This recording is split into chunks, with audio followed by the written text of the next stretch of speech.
창세기 32장에는 두 종류의 기도가 나옵니다. 머리와 이성으로 생각하며 드리는 기도와 가슴을 쏟아 통곡과 절규로 올리는 기도죠. 저는 이 둘을 기도의 두 얼굴이라고 표현했습니다. 마치 동전이 하나인데 양면이 있는 것처럼 기도 역시 이 두 가지가 골고루 다 갖춰야만 온전한 기도라고 말할 수 있습니다. 예전에 제가 어릴 때 친구들 간에 동전 한쪽을 사포로 갈아가지고 맨들맨들하게 만드는 쓸데없는 유행이 일어난 적이 있었는데, 그렇게 하고 나면 그 동전 못 씁니다. 동전인 거는 분명한데 한쪽의 면이 분명하지 않으면 동전으로서의 가치가 없는 것처럼 기도의 이 두 면도 어느 하나만 있어서는 온전한 기도라고 할 수 없는 거지요. 오늘 우리가 보는 야곱의 두 번째 기도는 단순히 언어적 소통이나 내적인 묵상이 아닙니다. 하나의 사건이요, 싸움이며 격렬한 몸짓입니다. 생각과 뜻을 주고받는 행위가 아니라 힘을 빼서 무기력의 상태로 만드는 과정이지요. 계산하고 잔머리 굴리고 술을 쓰는 습관을 버리고 그저 믿고 맡겨버리라는 사인인 거예요. 그렇게 함으로 하나님이 신앙이 절박하고 절절한 현실이 되도록 만들어 가시는 겁니다. 여러분 기억하십시오. 신앙이 깊은 수준으로 무르익으려 할 때에는 반드시 이 단계를 거치게 되어 있습니다. 머리로 아는 하나님이 아니라 온몸으로, 삶으로, 가슴으로 부딪혀 하나님을 경험하게 하시는 거죠. 제가 잘 아는 K 모 집사님이 있으신데요. 그는 산업 디자인을 가르치는 유능한 교수였고 자기 사업체도 아주 건실하게 가지고 있는 분이셨습니다. 꽤 아주 지적이고 이성적인 분이시고 국내외로 여러 가지 디자인 출품에서 상을 받은 수상 업적도 화려한 분이셨죠. 근데 언젠가 그분에게서 참 귀한 간증을 들었습니다.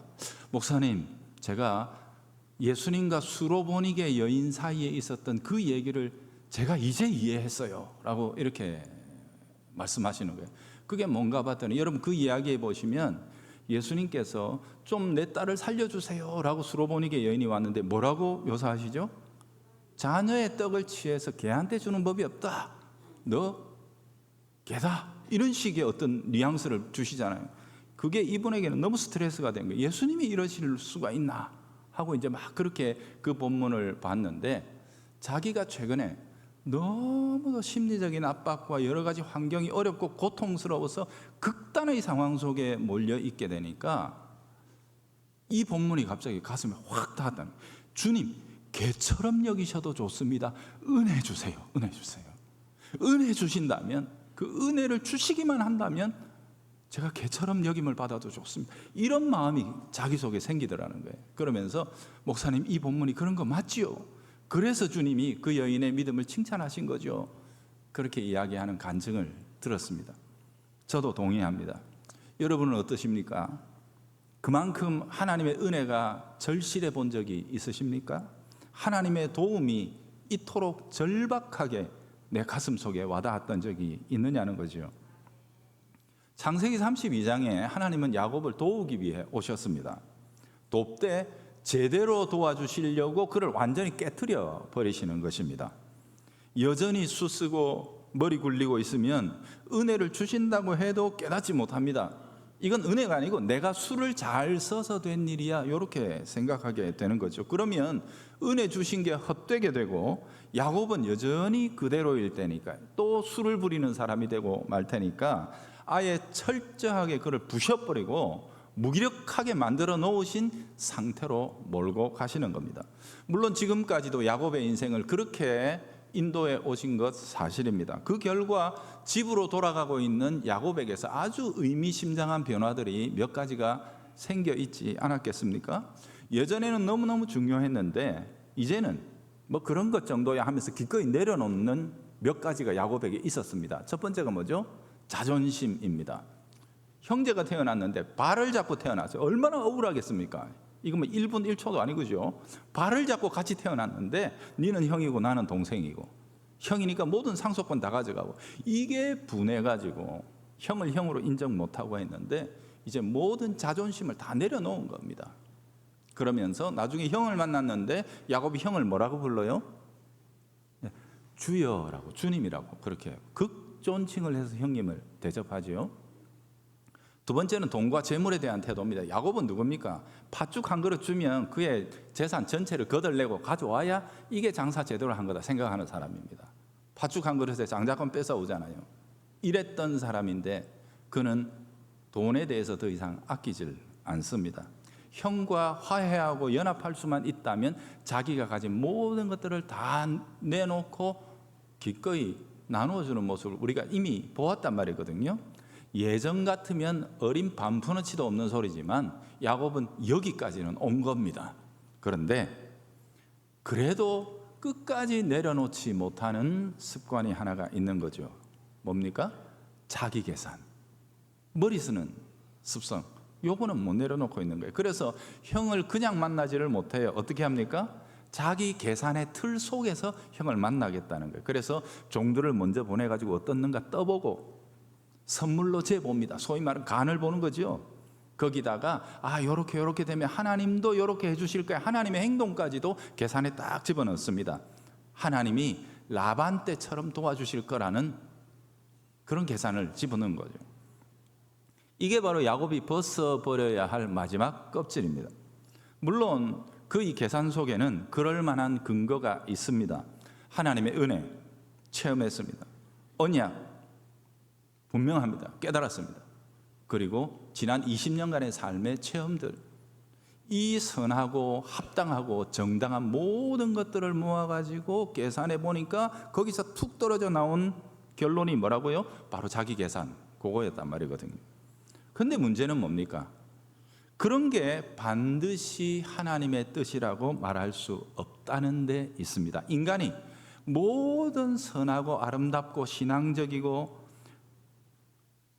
경험에도 맞고 논리와 이유에도 부합하는 여러 조건들을 다 모아가지고 가장 신앙적인 소위 영적인 계산을 해가지고 딱 나온 결론이라 할지라도 그렇기 때문에 그게 주님의 뜻이다라고 말할 수 없다는 데 있습니다. 여러분, 그렇다면 만약 그런 것이라면 누가 홍해를 계산에 넣고 구원의 길을 갑니까? 인간은 홍해의 길을 계산에 넣을 수가 없습니다. 누가 자기 신앙의 길에 풀무불을 통과할 것이라고 계산해 넣습니까? 누가 사자구를 그렇게 생각합니다. 이 말도 안 되고 불합리하고 불가능한 이 모든 것이 그런데 사실은 하나님의 뜻이었단 말이거든요. 다시금 강조합니다. 여러분, 현대 기독교인들이 빠지는 가장 흔한 딜레마가 뭐냐 하면 소위 좀 배우고 학력이 높아지면서 신앙의 성향도 점점 더 이성적이고 소위 합리적인 것들이 주관하는 겁니다. 하나님도 계산하거나 재려합니다. 내 계산 안에 하나님을 딱 두고 판단하는 거죠. 제일 대표적인 게 과학지상주의라는 겁니다. 과학으로 검증됐대. 야, 세상에 성경에 그게 그렇게 나와 있는데 그게 그렇다네? 그러면 믿어주기로 하는 이런 흐름들이 대단히 많이 있습니다. 예전에 여러분, 인간으로서 우주에 제일 처음 로켓을 타고 날아갔던 사람이 소련의 우주 비행사 유리 가가린이라는 사람이죠. 근데 그 사람이 우주 비행을 마치고 돌아와서 제일 처음 했던 말이 뭡니까? 내가 하늘에 가봤더니 하나님 없던데, 이렇게 얘기하는 겁니다. 아주 불신앙과 모욕의 말이지요. 그렇게 했는데 여러분 생각해 보세요. 지금까지 인류가 추정하고 있는 우주의 크기는 어느 정도 됩니까? 120억 광년 정도 된다고 그럽니다. 지금 측정 가능하고 계산 가능한 게. 여러분 1광년이 뭡니까? 빛이 1년 동안 날아가면 그게 1광년입니다. 근데 그게 120억 년을 날아가야 우주의 끝이, 지금 우리가 확인하고 있는 우주의 끝이 나온다 그러거든요. 근데 유리 가가린이라는 사람이 날아간 곳은 빛이 1초 동안 간 거리, 그게 30만 킬로미터를 가거든요. 근데 고작 자기가 올라간 거리는 빛이 1초 동안에 가는 거리에 100분의 1, 1000분의 1도 못 가놓고 마치 세상을 다 본 양, 하늘을 자기가 다 아는 양, 그렇게 표현했으니 이게 인간의 가소로움입니다. 하나님은 하나님이십니다. 그분이 주권자이신 겁니다. 여러분, 신앙은 여기에서 시작하는 거예요. 하나님을 하나님으로 인정해 드리는 거기에서부터 참된 신앙은 비로소 시작하게 되는 겁니다. 그래서 하나님이 야곱에게 찾아오신 거란 말이거든요. 밤새도록 그를 붙들고 늘어져서 완전히 탈진해서 탈탈 떨어버려서 그에게 아무것도 남지 않을 때까지 하나님이 부대끼신 것입니다. 성경에는 이 밤의 씨름 자체를 그렇게 길게 자세하게 다루지는 않습니다. 그러나 분명히 날이 셀 때까지 그렇게 했다라고 그렇게 했으니까, 또 죽기 살기로 덤볐을 테니까 실제로는 얼마나 힘겹고 고통스러운 시간들이었겠습니까? 25절에 보면 참 재미있는 표현이 하나가 나오는데요. 하나님의 사자지요, 자기가 야곱을 이기지 못함을 보고라는 말인데요. 그래서 그 다음에 어떻게 했답니까? 이분이 툭 하고 치니까 엉치뼈가 툭 홀가닥 하고 나가버린 거예요. 그냥 툭 하고 이렇게 치니까 엉치뼈가 나가가지고 절개돼 버린 겁니다. 그러면 제가 묻지요, 과연 이기지 못한 겁니까? 안 이긴 겁니까? 밤새도록 안 이겨준 겁니다. 즉, 사자는 혹은 하나님께서는 씨름 자체를 이기려고 밤에 찾아오신 게 아니었다는 게, 그건 너무 간단한 일이었거든요. 하지만 야곱은 밤새도록 이 씨름을 자기가 이겨야 되겠다고 덤비고 있었던 겁니다. 아마 에서가 보낸 특공대인 줄 알고 여기서 꺾이면 죽는다 사생결단을 하고 덤볐던 거죠. 이 또한 밤새도록 자기 생각에서 벗어나지 못한 겁니다. 함께 뒹굴고 있음에도 불구하고 누군지도 모르고 그저 자기 생각에만 사로잡혀가지고 용을 썼던 겁니다. 그게 야곱의 지난 밤이었습니다. 그런데 막상 막하의 상대라고 그렇게 밤새도록 여겼던 그가 툭 치니까 엉덩이 뼈가 나가버린 거예요. 그러니 게임 끝이죠. 이제 게임 끝났으니까 큰일 났다, 죽었다 싶은데 웬걸요? 이 사람이 갑자기 됐다, 이제 나는 갈란다, 다 이겨놓고 떠나가겠다고, 이제 도로 가겠다고 그러니까 이게 뭐야? 이렇게 생각이 되는 거죠. 비로소 야곱의 안목이 전혀 다른 관점 속에서 현 상황을 보기 시작합니다. 머리가 밝아지기 시작하는 거죠. 이 사람이 나를 꺾으려고 온 게 아니다. 그러면 그는 에서가 보낸 사람이 아니라는 뜻인데 도대체 누구인가? 급속하게 돌아가는 머릿속에서 비로소 밝아오기 시작합니다. 나를 해하려고 온 게 아니다. 그럼 무슨 메시지가 있고 그것은 나를 도와주려고 의도를 가지고 온 것이다. 30절에 나중에 보면 야곱이 이 밤을 지나고 나서 뭐라고 고백하는가 하면, 내가 하나님의 얼굴을 보았으나 살아남았다. 그 밤에 그 체험을 하나님을 대면한 것으로 야곱은 고백한단 말이거든요. 즉 하나님이 나를 찾아오셨던 거야, 이걸 깨달았던 건데, 그러면 대체 그걸 언제 깨달았냐 이 말이에요. 언제일까요? 환도뼈가 탈골되던 순간입니다. 천사가 이제는 떠나려고 나 갈란다 하는 바로 그 순간에 깨달은 겁니다. 왜 그때라고 해야 합니까? 야곱이 바보입니까? 여러분, 하나님이 처음부터 오셨다는 것을 야곱이 알았다면 싸웠겠습니까? 아니요, 매달리죠.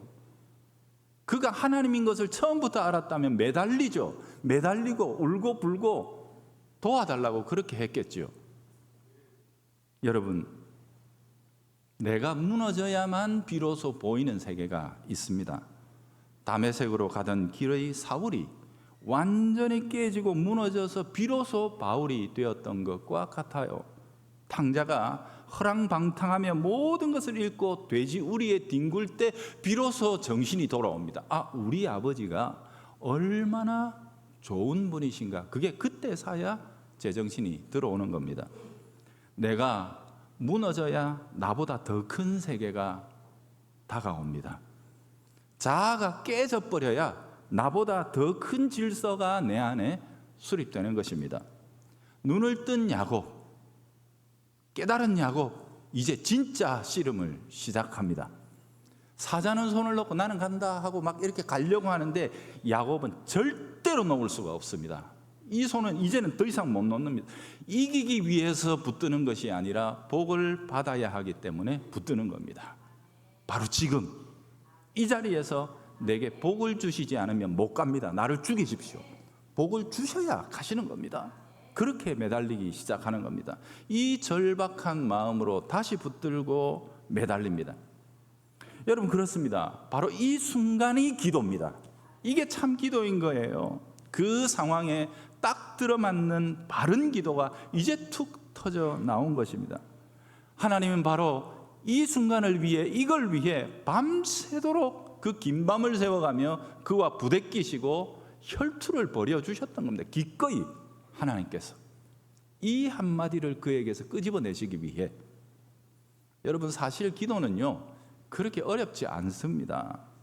또 유창하거나 화려할 이유도 전혀 없습니다. 그런데 왜 기도하는 게 자꾸 어렵다고 그럽니까? 바로 이 순간까지 가는 게 힘들어서 그렇습니다. 자아가 무너지고 완전히 항복하는 순간, 기도의 삶에서 이것만큼의 진리는 없습니다. 제 경우를 봐도 그런데요, 저는 주로 혼자 있는 시간에 이런 시간을 많이 가지게 되는데, 기도 자체가 어려웠던 적은 별로 없습니다. 정작 어려운 것은 기도를 시작하면서 머릿속을 헤집고 들어오는 온갖 잡념과 사념들, 그리고 어떤 문제와 일들에 대해서 끊임없이 내 속에서 솟구쳐 올라오는 계산들, 이러면 이렇게 되고 어쩌고 저쩌고 하는 내 프로그램들이 돌아가는 그 순간들을 버텨내는 것이 너무도 어렵습니다. 그걸 내려놓고 하나님 앞에 제대로 다가서는 그때까지가 진땀 흘리는 고역이고 고통입니다. 저는 보통 한 20분 이상 걸리더라고요. 끙끙 앓는 시간을 가집니다. 반복적으로 나를 부인하고 주님을 신뢰합니다.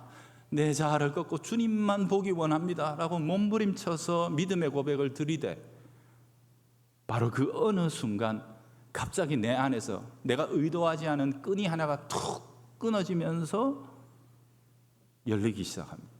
내가 기도하는 것이 아니라 기도가 나를 이끌어가는, 내 생각을 지배하고 이끌어가는 바로 그 순간이 비로소 열리게 되는 거예요. 그 사람이 야곱에게 묻습니다. 네 이름이 뭐냐? 야곱입니다.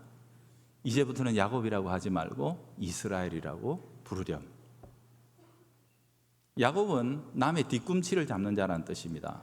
사기꾼이라는 뜻이죠. 딱 가면 뒤꿈치 탁 잡고 넘어뜨리고 털어가는 겁니다. 과거의 야곱의 삶을 그대로 보여주는 이름이었죠. 하지만 이제부터는 이스라엘이어야 하는 겁니다. 성경은 그 의미를 네가 하나님과 사람으로 더불어 싸워 이겼다라고 그렇게 했지만, 이스라엘 유대 학자들 간에는 여기에 대해서 굉장히 논쟁이 많은데, 원래 그 글자 자체의 의미는 하나님이 다스리신다 혹은 하나님이 지키신다 이런 뜻이라고 하죠. 야곱, 곧 자기 지혜로 남의 뒤꿈치를 후리며 살아가던 그런 삶에서 이제는 이스라엘, 하나님과 연결된 힘으로 살아가는 자가 되라, 이런 뜻을 그 이름 속에 담아 주셨던 겁니다. 새 아침이 밝아옵니다. 한숨도 못 잔 야곱, 아니 밤새도록 초죽음의 혈투를 벌였던 야곱이죠. 한쪽 다리는 엉치에서부터 평생토록 불구의 몸이 되고 말았습니다. 엉망이 된 몰골로 힘겹게 강을 건너옵니다. 상황은 하나도 변하지 않았습니다. 그리고 때마침 저기서 뽀얀 먼지가 일어납니다. 에서의 군대가 도착했다는 뜻이지요. 창세기 33장 1절에서 3절에 보면 야곱은 지난밤에 자기만 남고 다 앞서 보냈던, 자기 방패막이처럼 앞에 보냈던 그 사람들 모두를 자기 뒤로 물립니다. 그리고 자신이 제일 앞장서서 나가서 에서의 군대를 홀로 맞이하지요. 이 이벤트가 끝나고 난 이후에 야곱은 세겜으로 가는데, 아버지가 단을 쌓았던 곳이잖아요. 바로 그곳에서 자신도 단을 쌓고 하나님의 이름을 찬송하며 부릅니다. 엘로헤 이스라엘, 하나님, 강하신 나의 하나님, 이런 의미가 그 속에 담겨 있습니다. 여러분, 창세기 28장 베델의 사건이 야곱의 존재론적 변화를 가져왔다면 창세기 32장의 이 브니엘의 사건은 야곱의 인생 가치관의 변혁을 우리들에게 보여줍니다.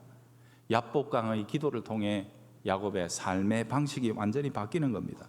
이제는 하나님을 의지하는 믿음으로 살겠다는 거예요. 간이 커서 세상이 만만한 게 아니라 하나님이 크심을 아니까 세상이 두렵지 않은 거예요. 더 크고 두려운 존재를 내가 아니까 두렵지 않은 거예요. 호랑이 앞에서 누가 강아지를 무서워하겠습니까? 누가 우리를 그리스도의 사랑에서 끊으리요? 환난이나 공고나 핍박이나 기근이나 적신이나 위험이나 칼이라, 이 모든 불가능과 인간이 극복할 수 없는 고통과 난제들과 짐과 어려움들에 대하여 믿음의 사람들은 이렇게 선언합니다. 이 모든 일에, 오케이, 이 모든 일, 오라. 우리를 사랑하시는 이가 계시니 그로 말미암아 우리가 넉넉히 이기느니라. 어떻게? 하오는 답이 없어요. 그냥 나를 사랑하는 이가 계시고 그분이 나를 도우시며 동행하신다는 사실을 알기에 내가 쫄지 않는다는 거예요. 맞서겠다는 거예요. 이게 믿음의 사람들이지요. 여러분, 정리하겠습니다. 기도에는 두 얼굴이 있다고 했습니다. 둘 다 중요하고 필요합니다. 지식의 기도와 절규의 기도, 이 둘이 공존해야 온전한 기도입니다. 동전의 양면처럼 그런 거죠. 지식의 기도만 내리다 드리는 사람은 기도를 드리면 드릴수록, 신앙을 하면 할수록 차가워집니다. 다 판단하고 그럽니다. 다 머릿속에 들어있는 줄 알아요. 절규의 기도만 드리는 사람은 나중에 갈래가 없어져요. 분별력이 없어져요. 그래서 이 둘 기도가 동전의 양면처럼 하나로 딱 합쳐져 있어야 합니다. 차가울 때는 얼음처럼 차갑고 뜨거울 때는 불처럼 뜨거운 기도의 이 두 얼굴을 겸비하고 주님 앞에 서야 합니다. 그러니 연마하십시오. 훈련하십시오. 기도의 이 아름다운 능력을 우리 속에 온전하게 장착하고 살아가셔야 하겠습니다. 우리 교회 교우들 다 개인적으로 기도를 열심히 하시는 줄 압니다. 그러나 지금 현대 우리 한국 교회에서 사라져버린 기도를 회복해야 합니다. 그게 절규의 기도입니다. 우리 교회에서 그것을 함께 올려드리자고 하는 시간이 수요기도회와 금요기도회가 있습니다. 여러분, 함께 참여하십시오. 그 시간이 필요합니다. 꼭 있어야만 합니다. 그게 없이 나는 가능하다, 아니 옳시다. 그게 자기 계산입니다. 내 모든 생각과 계산을 뛰어넘는 하나님의 임재와 능력을 맛보셔야 합니다.